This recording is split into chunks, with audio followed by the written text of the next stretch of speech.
Não há informações sobre brasileiros entre mortos e feridos. O governo da Indonésia recomenda que as pessoas não viajem para a região e pede aos que já estão no litoral que não frequentem as praias. No horário de Brasília, 2:03. Repórter CBN. As principais notícias do dia a cada meia hora.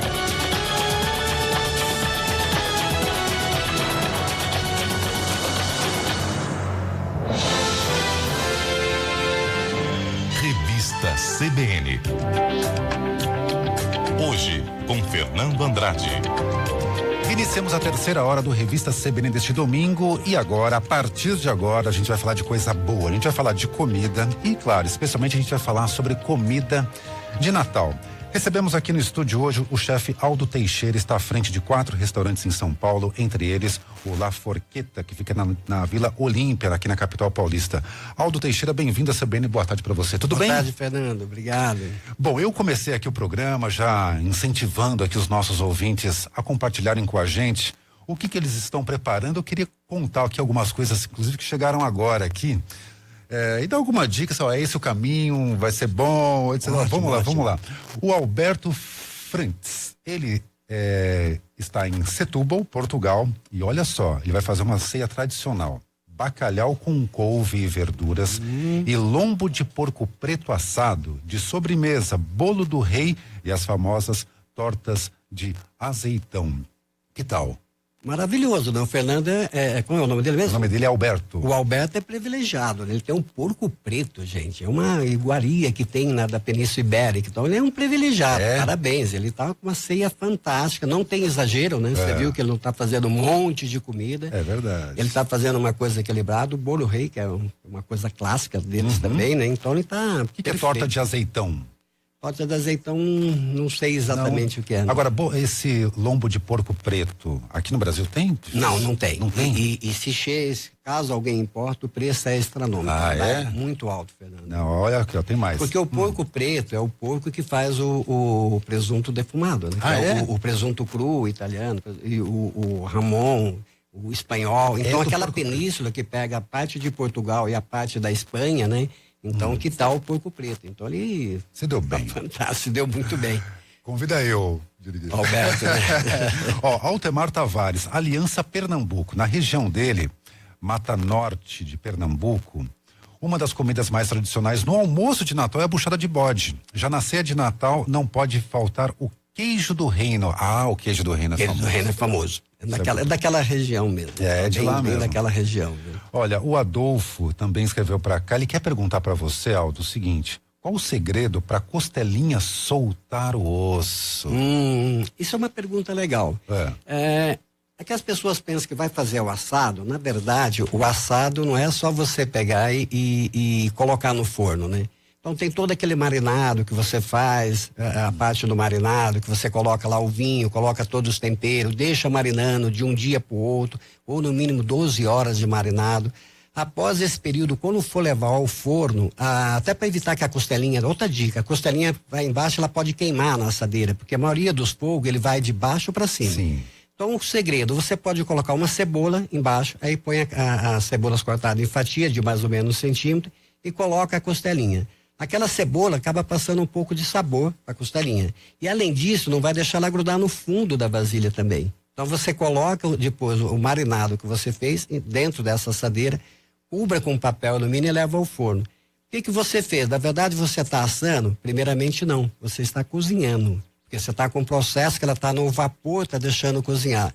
Depois que ela, do determinado tempo, de uma costelinha, 1h, 1h20, aí você vai lá, retira o papel alumínio e deixa ela dar aquela dourada. Então aí o segredo de soltar o osso, Adolfo. Aí você vai puxar, o ossinho vai sair maravilhosamente. Vai tirar os ossinhos e vai levar a costelinha sem osso praticamente à mesa. Muito bem, vamos falar um pouquinho agora sobre peru, tender, chester e pernil. Primeiro, o que é chester? Chester, quem fazia um peru era um fabricante lá que o cara tinha o peru, só ele que vendia o peru pro Brasil inteiro. Aí o concorrente dele falou, eu preciso fazer alguma coisa, não dá para vender o peru que ele já tem. O Chester é um frango grande criado em laboratório. O que os caras fez? Eles foram cruzando Deus de cisne a outros tipos de aves, colocou codorna, fazão, ele foi fazendo um monte de outra coisa, galinha, aí ele foi fazendo experiência.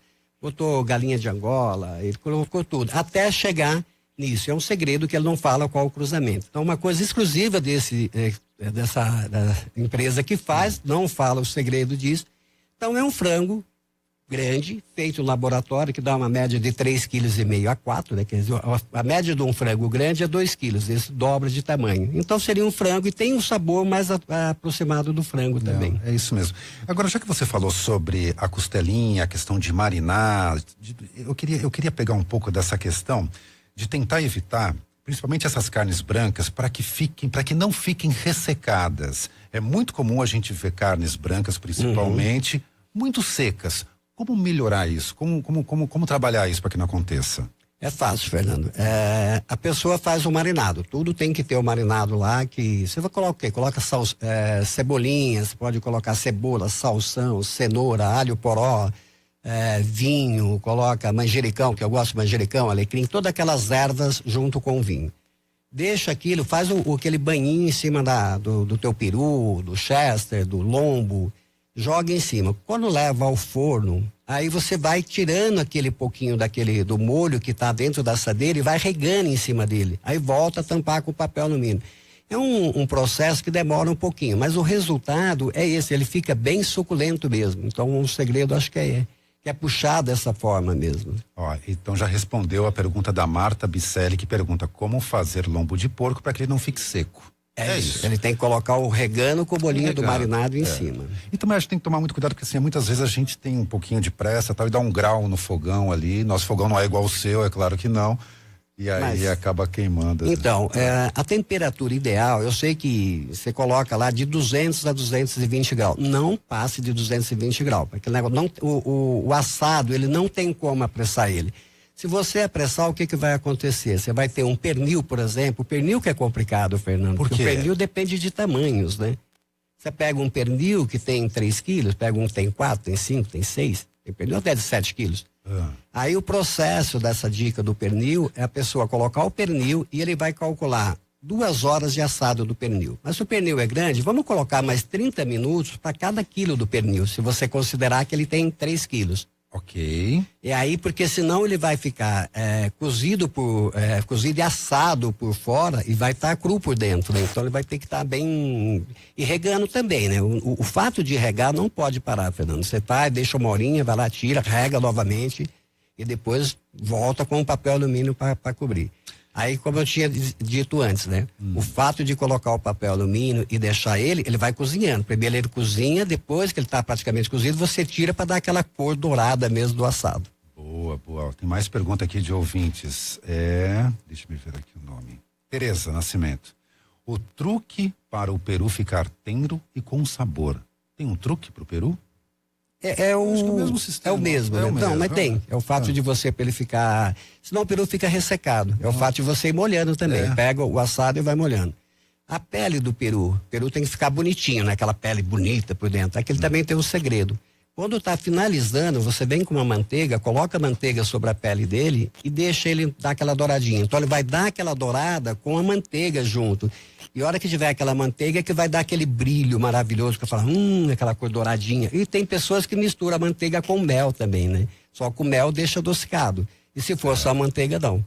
Então tem isso também. Depende do gosto, porque depende do gosto, também vale. Você coloca o mel, vai dar aquela dourada também.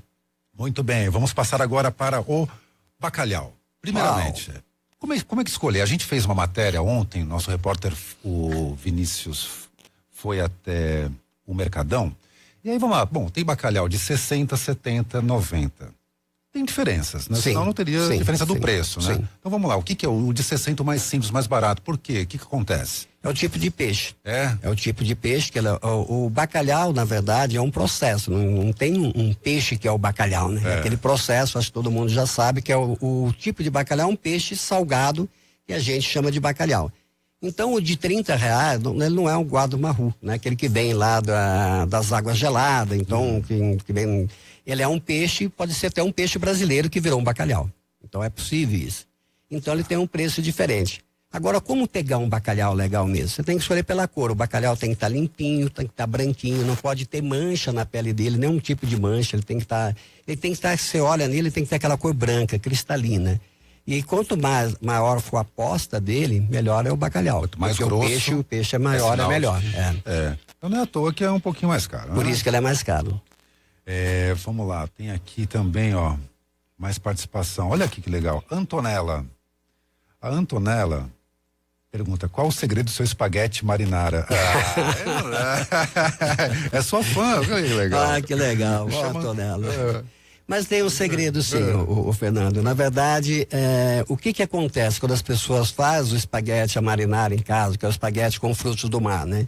Normalmente a pessoa pega os frutos do mar, cozinha, porque o fruto do mar você tem que cozinhar cada um separado, né? Cada um tem o seu tempo de cozimento, depois é que você vai juntar também. E aí normalmente coloca o molho de tomate ou não e vai para a mesa. O segredo meu, que dentro do restaurante a gente tem o que a gente chama de fumê de peixe, ou seja, é um caldo de peixe. E no espaguete à marinara, a gente, a hora que está colocando, coloca esse caldo de peixe junto com o molho. Mas não é só isso, o espaguete também, a gente escorre ele ao dente, um pouquinho antes de ir para a mesa, aquele espaguete ele vai ficar incorporando naquele molho. Todo o sabor do peixe, do caldo, ele vai ficar junto com o espaguete. Então, só se você tirar o molho e não tiver nada do frutos do mar, você está comendo um espaguete com gosto de frutos do mar, porque ele absorveu todo o gosto do molho. Então, o segredo é esse. Boa. Olha só, a Karina pergunta, o que é deglaciar? Ela ouve muito e fica perdida. Então, acho que as pessoas, isso acontece com o chefe mesmo. O chefe acha que deglaciar é uma coisa tão simples que não precisa dizer o que é na receita. Ele fala, faz o teu assado, depois pega a assadeira e faz o deglaciado da assadeira. E aí, o que é isso? Né? Vou pra... Na verdade, o que precisa? Quando você faz um assado, no fundo da bandeja fica aquele resto do assado. Então tem tudo o molhinho que ficou lá. E aquele molho acabou grudando na coisa. Então você vai. Isso, ficou preto. Você vai tirar aquele molho, vai colocar um pouco de água, vai levar do forno mesmo, no fogão, vai ligar o fogão no fogo baixo e você vai com uma espátula, alguma coisa, vai raspando aquele fundo. Então todo o sabor do assado, o sabor do que você colocou dos temperos está dentro daquela bandeja. Então você vai levar aquilo para servir na mesa. Mesmo torradinho assim, mesmo preto? Mesmo torradinho. Se tiver muito preto que queimou, não. Mas o resto que está meio solto tem que ser aproveitado. Aquilo é um Poxa, a vida sempre dispensava da história aquilo. Ali. Então legal, boa, Antonella. Não, essa é Essa daqui é a Karina. A Karina, que ótimo, Karina. Boa pergunta. Bom, vamos lá. Mas é o seguinte, muita gente vai fazer leitoa. É difícil achar leitoa em grandes cidades, em metrópoles, assim, que não é difícil? Por que é difícil? O produtor, ele quer vender o porco, né? Então ele tem uma leitoa, a leitoa tem um preço que não dá preço de venda. Por isso que quando acha o preço é caro. Ele tem aquele leitão que tá lá, sei lá, tá com, digamos, ele começa com uma arroba e meia. Ele quer vender aquilo com 12 arrobas. Ele quer engordar pra vender. Ele quer engordar. Então se ele ganha, por isso que é difícil achar. E o produtor, e quem quer comprar não quer pagar o preço. Então ele quer vender uma leitoa de 25 quilos, uma arroba e meia, e ele quer um preço de 8 arrobas, né? A pessoa acha que é caro, não paga. E o produtor tá certo, ele quer ganhar dinheiro com aquilo, né? É a vida dele. Né? Entendi. Como pururucar? Pururucar, você tem que praticamente assar. Depois de assado, você vai colocar num local que você põe um tacho com o óleo bem quente mesmo e você vai jogar aquilo em cima. A hora que você joga em cima daquela pele, ela tá gelada, joga, então ele começa a espirrar. Só que antes tem pessoas também que usam um pouco de pinga. Porque a pinga você passa na pele. A hora que você joga o óleo quente, a pinga é álcool. Aquilo faz o quê? Dá uma explosão. Então aquela pururuca, a pele do porco com o álcool, com o óleo, ela acaba levantando. Então aquele álcool ajuda, do aguardente, ajuda a fazer a pururuca ali. A pururuca tem que estar quente, fria, tem que estar na temperatura. O porco está na temperatura ambiente. Você passa o álcool, depois que você joga o óleo quente, aí que ele dá daquela explosão ali. E tome cuidado, né? Muito cuidado, porque você está mexendo com óleo quente, aquele espirro, a hora que pinga ainda. É muito cuidado. Ó. Só voltar aqui rapidinho no bacalhau, o José Márcio pergunta, porque tem bacalhau do Porto, da Noruega, Pollock, postas, filé, qual o melhor? O melhor é o lombo, né? Que talvez ele não mencionou, o melhor é o lombo, porque você imagina, o peixe tem a parte da barriga do peixe, né? E o lombo é só aquela parte do lombo que tá ali, então o lombo diria que é a melhor parte. Agora, 90% dos bacalhau vem da Noruega, né? Que é aquela parte fria ali. Então, e o resto as pessoas vão colocando o nome para dar margem para vender, né? Ah, entendi. Bom, mais participação de ouvintes aqui sobre o que vão fazer. Vamos lá. O Marco Antônio de Tucuruí, no Pará. A ceia dele vai ter o peru assado com maionese e sobremesa de creme de açaí. Tudo a ver. Sim, açaí. sim, na região. E aqui. Essa daqui a gente já falou. Falei da vovó, da Jaqueline, que vai fazer a farofa de feijão tropeiro. Isso é bom. Muito bom. De Manaus, o que não falta lá é o tambaqui assado. Nossa, ele tem um... O tambaqui é bom? É bom. O tambaqui é bom e, na verdade, se for um peixe grande, ele pode até fazer a costelinha. Esse carré que a gente vê do cordeiro aqui, sei, dá pra que fazer a pessoa com tira, peixe? dá. Lógico que ele é menor, né? Mas você consegue fazer ele frito ou douradinho, você tira, fica lindo. Você vai desossando os ossinhos, né? Deixando só o espinho de volta, você coloca num papel alumínio e dá aquela fritada nele, fica uma coisa maravilhosa, fica linda a apresentação. O carré do tambaqui. Faz o carré do tambaqui. Legal. Salada de tucumã, o que é tucumã? Tucumã, puta, não recordo. Não, tudo bem. Banana pacová. Ó, tucupi.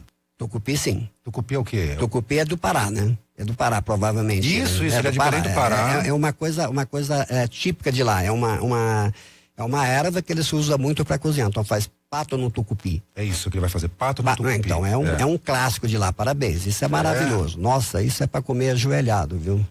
Que legal. Bom, vamos lá. O Aldo Teixeira, ele publicou, isso que é legal, Cozinhando com Frutas. Por que essa sua dedicação, esse seu gosto por frutas, cozinhar com frutas? Como é que surgiu essa ideia, Aldo? Essa ideia na verdade eu estava com o livro pronto e aí eu estava num evento e falei com o editor, estava lá umas 2 da manhã, eu já tinha tomado algumas, ele também, né? Tô com um livro pronto aqui, né? Ele falou, porra, Aldo, mais um livro de chefe, as mesmas coisas, as receitas dos seus restaurantes, as receitas que você mais gosta, isso não vende, cara. Por que você não cria alguma coisa diferente? Isso aí já tá cheio, não quero saber. Cria alguma coisa diferente e me procura. Na hora você falou assim, poxa vida, né? Na hora eu fiquei triste, né? Caramba, meu. Aí depois passou, eu estava no restaurante e tinha uma jornalista americana e comeu alguns dos pratos, era primavera, comeu alguns pratos com fruta. E aí ele queria falar comigo. Eu falei, puta, meu, mas é difícil. Bom, consegui marcar um encontro para falar com a jornalista. E aí sabia que ela tinha gostado com fruta e fiz um menu de degustação só cozinhando com fruta. E fui falando um pouco da origem das frutas, estava com uma pessoa me ajudando, com o meu inglês. O Brasil é perfeito nisso. Isso. Ela começou a ficar encantada com o café da manhã, com a variedade das frutas que nós temos no café da manhã. Qualquer hotel é isso. Qualquer pousadinha, isso aí tem um monte de frutas, né? E aí, a hora que eu comecei a cozinhar, ela agradeceu, eu falei, por que você não faz um livro cozinhando com frutas? O duro, Fernando, que eu fiz o livro com a dica dela, né? E perdi o contato, não teve como mandar um livro para ela, né? É uma pena que eu perdi o contato dela. Mas ela deu tudo a dica. Aí eu peguei e fiz o livro, não foi essa editora, consegui uma outra editora, né? Que acreditou na ideia, e é 100% cozinhando com fruta. Além disso, eu falei, mas falar só das frutas, eu queria falar dos valores nutricionais de cada fruta também. Aí a minha filha é nutricionista. Aí eu falei pra ela, olha, você vai ter que entrar na historinha do livro aí. Você vai pegar cada fruta que eu for cozinhar com ela, você vai falar dos valores nutricionais dessa fruta. Então ficou um livro bem interessante aí.